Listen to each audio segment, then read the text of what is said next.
नमस्कार बच्चों, आज हम पाठ 10 कर रहे हैं। कविता है बड़े चलो बड़े चलो। इसके कवि हैं श्री सोहन लाल द्विवेदी। बहुत अच्छी कविता लिखी है इन्होंने। ये कविता उन्होंने देश की स्वतंत्रता से पहले लिखी है और देश की स्वतंत्रता के लिए लड़ रहे योद्धाओं को प्रेरित करने के लिए, उनको स्वतंत्रता के आंदोलन में आगे बढ़ने के लिए प्रेरणा देते हुए ये लिखी है। तो आओ हम इस कविता को पढ़ते हैं और इसका सरलार्थ करते हैं। उसके बाद में इसके प्रश्न उत्तर और व्याकरण भाग भी करते हैं। तो पढ़ते हैं इसको। न हाथ एक शस्त्र हो, न हाथ एक अस्त्र हो, न अन्न नीर वस्त्र हो, हटो नहीं डटो वहीं बड़े चलो बड़े चलो। तो इसमें कवि कहता है स्वतंत्रता सेनानियों को कि यदि तुम्हारे हाथ में एक भी अस्त्र नहीं है, एक भी शस्त्र नहीं है, और न ही तुम्हारे पास अन्न नीर वस्त्र, अन्न होता है भोजन, नीर होता है पानी और वस्त्र कपड़े, कि चाहे तुम्हारे पास भोजन नहीं है, पानी नहीं है, कपड़े नहीं है और आप स्वतंत्रता की आंदोलन में भाग ले रहे हैं, तो आपने पीछे नहीं हटना है। जहां हो वहीं डट जाओ और आगे ही आगे बढ़ते जाओ। रहे समक्ष हिम शिखर, तुम्हारा प्रण उठे निखर, भले ही तन जाए बिखर, रुको नहीं झुको नहीं, बड़े चलो बड़े चलो। तो इसका सरलार्थ है, कवि स्वतंत्रता सेनानियों को प्रेरणा देते हुए कहता है, चाहे तुम्हारे रास्ते में बर्फ की ऊंची ऊंची चोटियां भी क्यों ना आ जाए। हिम शिखर, हिम का मतलब होता है बर्फ, शिखर का मतलब चोटियां, कि चाहे तुम्हारे रास्ते में ऊंची ऊंची बर्फ की चोटियां आ जाए, फिर भी आपने रुकना नहीं है। तुम्हें तुम्हारा प्रण उठे निखर, बल्कि इतनी कठिनाइयों को देकर जो तुम्हारी प्रतिज्ञा है वो निखर उठनी चाहिए। भले ही तन जाए बिखर, चाहे तुम्हारे शरीर के टुकड़े टुकड़े हो जाए। तन का मतलब शरीर, कि चाहे तुम्हारे शरीर के टुकड़े टुकड़े हो जाए, पर तुम्हें रुकना नहीं है और न ही झुकना है। रुको नहीं झुको नहीं, तुम्हें निरंतर आगे बढ़ते रहना है। घटा घिरी अटूट हो, अधर पे कालकूट हो, वही सुधा का घूट हो, जिए चलो मरे चलो बड़े चलो बड़े चलो। घटा गिरी अटूट हो, कवि वीरों से कहता है कि चाहे तुम्हारे रास्ते पर दुख की घटाएं गिरी हो, अटूट, अटूट का मतलब होता है लगातार, बिना टूटे घटा छाई हुई हो, और तुम्हारे अदर, अदर का मतलब है होंठ पे कालकूट, कालकूट विष जहर, कि चाहे तुम्हारे रास्ते पर दुख की अखंड घटाएं गिरी हो और तुम्हारे होठों पर भयंकर विष लगा हो, जहर लगा हो, पर वही सुधा का घूंट हो, परंतु तुम्हें उसी विष को अमृत का घूंट समझकर पी लेना है। जिए चलो मरे चलो, जीते हुए और मरते हुए तुम अपने रास्ते पर आगे बढ़ते चलो। गगन उगलता आग हो, छिड़ा मरण का राग हो, लहू का अपना पाग हो, गड़ो वहीं अड़ो वहीं गड़ो वहीं, बड़े चलो बड़े चलो। कवि कहता है कि चाहे गगन उगलता आग हो, गगन का मतलब आकाश, कि आकाश में चाहे आग के शोले बरसते हो, छिड़ा मरण का राग हो और मरण चारों तरफ मृत्यु का हाहाकार मचा हो, अर्थात कि मृत्यु तुम्हारे सामने खड़ी हो, लहू का अपना फाग, फिर भी आपने अपने लहू, फाग होता है होली, होली रंगों से होली खेलना, तो आपने अपने लहू की, खून की होली खेलते हुए स्वतंत्रता के पथ पर आगे बढ़ते जाना है। रुकना नहीं है, जहां हो वहीं अड़े रहो, पीछे नहीं हटना है। आगे चलो नई मिसाल हो, जलो नई मशाल हो, बड़ो नया कमाल हो, झुको नहीं रुको नहीं, बड़े चलो बड़े चलो। कवि वीर सेनानियों को कहता है कि तुम आगे इस प्रकार बढ़ो कि एक नया उदाहरण कायम हो जाए। मिसाल का मतलब उदाहरण, कि इस प्रकार आगे बढ़ना है कि तुम एक उदाहरण बन जाओ। जलो नई मशाल हो, और एक नई मशाल की तरह जलते हुए देश को स्वतंत्रता का रास्ता दिखाना है, और इस प्रकार आगे बढ़ना है कि नया कमाल हो, कुछ चमत्कार हो जाए। कमाल का मतलब कोई नया चमत्कार हो जाए। झुको नहीं रुको नहीं, आपने अपने रास्ते पर बढ़ते हुए कहीं झुकना नहीं है और ना ही रुकना है, आगे ही आगे बढ़ते जाना है।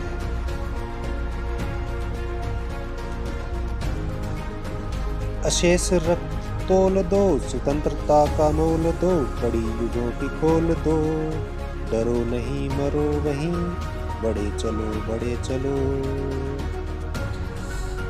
कवि सेनानियों को कहता है कि अशेष रक्त तोल दो, कि तुम्हारे पास जितना भी रक्त शेष बचा है, अशेष का मतलब कि सारा, आपने कुछ बचाना नहीं है, शेष बचाना नहीं है, जितना का जितना अपना खून है वो स्वतंत्रता के लिए बहा दो, तोल दो, स्वतंत्रता का मोल दो।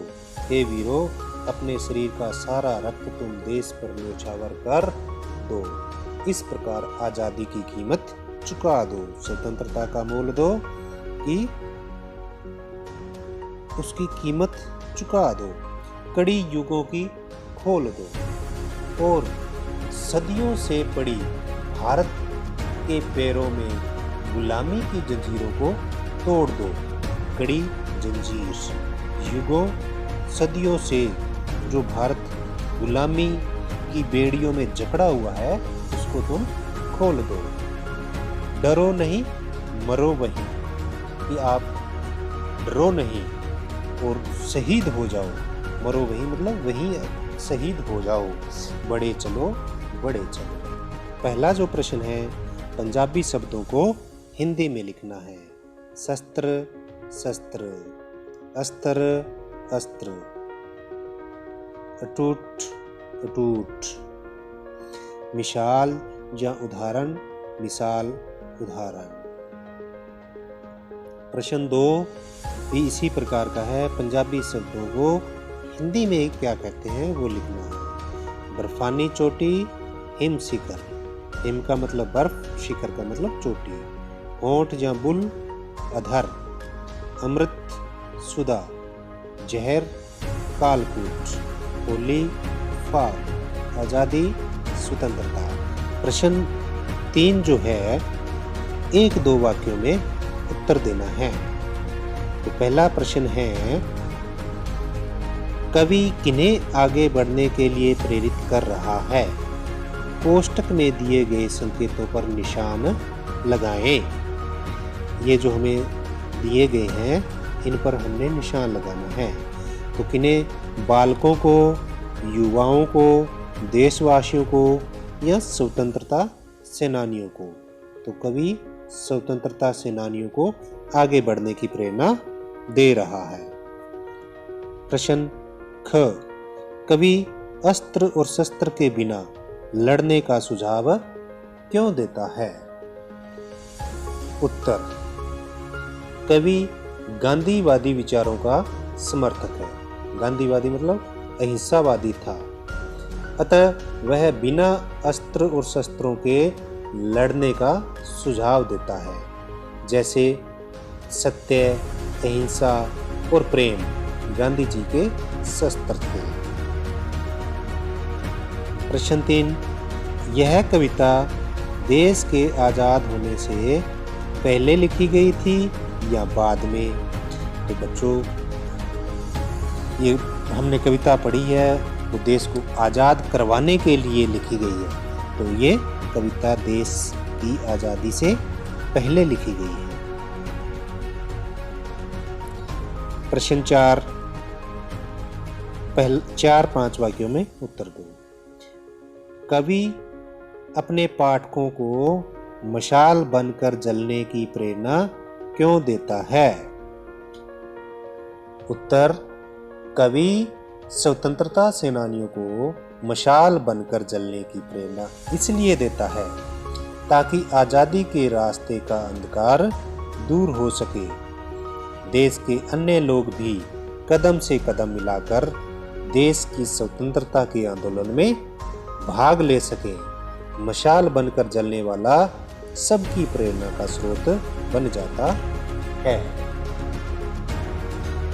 आगे प्रश्न, जिए चलो मरे चलो, कवि जीवन और मृत्यु का साथ लेकर चलता है, क्यों? उत्तर, स्वतंत्रता प्राप्त करने का मार्ग बड़ा कठिन होता है। इस रास्ते पर जीवन भी है और मरण भी है कि हमें शहीद भी होना पड़ सकता है। तो आज़ादी प्राप्त होना जीवन है और आज़ादी के लिए कुर्बान हो जाना मरण है। संघर्ष मार्ग पर बढ़ता हुआ वीर जवान जीवन और मरण की परवाह नहीं करता, वह जीता भी है और मरता भी है। प्रश्न 6, कविता का सार लिखो। इस कविता का हमने सार लिखना है, सारांश लिखना है कि ये क्या चीज है इसमें। तो बड़े चलो कविता श्री सोहन लाल द्विवेदी की देश की स्वतंत्रता से पहले की लिखी हुई रचना है। यह कविता देशभक्ति से ओतप्रोत है। ओतप्रोत मतलब देशभक्ति की भावना से भरी हुई है। इसमें स्वतंत्रता सेनानियों को आगे बढ़ने की प्रेरणा दी गई है। कवि कहता है कि चाहे तुम्हारे पास कोई शस्त्र अस्त्र ना हो, भोजन कपड़ा और वस्त्र ना हो, चाहे तुम्हारे रास्ते में कोई भी मुश्किल आ जाए, हिमालय पर्वत भी आपको पार क्यों न करना पड़े, पर आपने कभी झुकना नहीं है। इसके लिए तुम अपने रक्त की एक एक बूंद बहा दो और युगों की स्वतंत्रता जो भारत के पैरों को जकड़े हुए है को समाप्त कर दो। कभी भी भयभीत नहीं होना है और हमें आगे ही आगे बढ़ते रहना है। तो ये था इसका सार। शब्दों के अर्थ लिखते हुए वाक्य में प्रयोग करो। शब्द हमें दिए गए हैं, हमने इसके यहाँ अर्थ लिखने हैं और फिर वाक्य बनाना है। पहला है समक्ष। समक्ष का मतलब होता है सामने। तो इसका वाक्य होगा, व्यक्ति को हमेशा अपने समक्ष ऊंचा आदर्श रखना चाहिए। कालकूट। कालकूट विष या जहर। आज़ादी पाने के लिए व्यक्ति को कालकूट भी पीना पड़ता है। सुधा अमृत, ये उसका उल्ट है। स्वतंत्रता सेनानी बलिदान को या शहीदी को सुधा समझकर पी जाते हैं। फाग होली। सैनिकों का काम ही रक्त में फाग खेलना है। अशेष संपूर्ण, सारा, कि हमारे पास कुछ भी ना बचे। आज़ादी के लिए अपना अशेष रक्त भी अर्पित कर दो।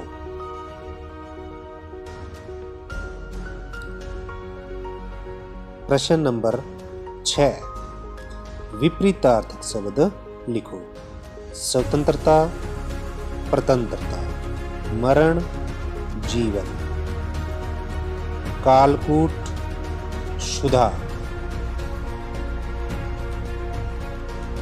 प्रश्न 7 संज्ञा शब्द बनाएं। ये जो हमें शब्द दिए गए हैं ये क्रिया शब्द हैं, इनसे हमने संज्ञा शब्द बनाने हैं, जातिवाचक भाववाचक जैसे भी। तो रुकना का रुकावट, झुकना का झुकाव, जलना जलन,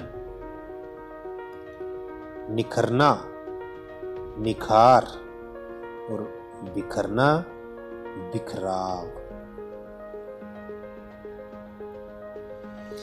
अब प्रश्न 8 दो पर्यायवाची शब्द लिखो। पर्यायवाची होता है कि उसी के समान अर्थ रखने वाले शब्द। तो पहला है वस्त्र, वस्त्र का कपड़ा, चीर और पट। शिखर, शिखर का चोटी, श्रृंग, अटूट, मजबूत, अखंडित। राग, सुर, प्रेम। मशाल, मुराड़ा, लो। मिशाल, उदाहरण, नमूना। नीर, जल, पानी।